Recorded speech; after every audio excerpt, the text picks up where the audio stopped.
what does the Feast of Trumpets have to do with Christianity anyways? The first feasts in the Bible, Passover, unleavened bread, Shavuot, first fruits, three are linked together. And you have Shavuot in the middle, which is Pentecost in the regular Christian speak, okay? The first three feasts and the Pentecost are about Yeshua's first coming. The Trumpets feast is about Yeshua's second coming, his return.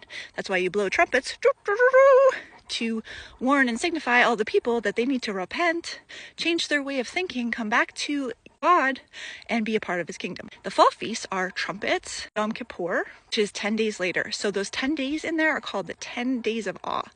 Now, if you look in Revelation 2, there's one church in there, Smyrna. Smyrna has 10 days that they have to hold fast all the way to the end of the 10 days and not lose their crowns. So the 10 days of awe might have something to do with those 10 final days that Smyrna has to hold on, even possibly to the death. But then after the 10 days of awe, you have Yom Kippur. Yom Kippur in Judaism, in this understanding of Judaism, is actually the last trump.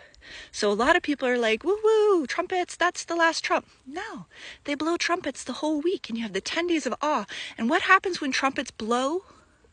People go to war. Trumpets and war go together.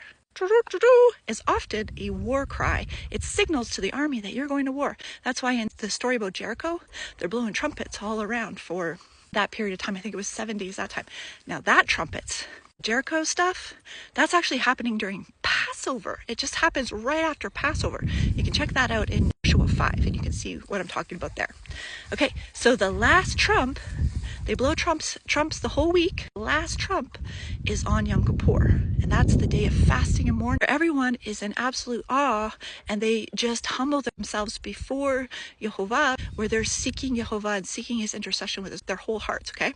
Yom Kippur is the day that only the high priest works. So if you go back to the Old Testament and you look at all the instructions for Yom Kippur, the only person that works that day, everyone else, fasting and mourning, is the actual high priest. Who's our high priest now? Yeshua. So that's Yom Kippur. Now guess what happens 5 days after that? 5 days after Yom Kippur, you have Sukkot, which is a wedding style feast. It's called the Feast of Tabernacles, and it shows you who your covering is. That's more likely when Yeshua was born. There's really no evidence at all that he was born at Christmas time.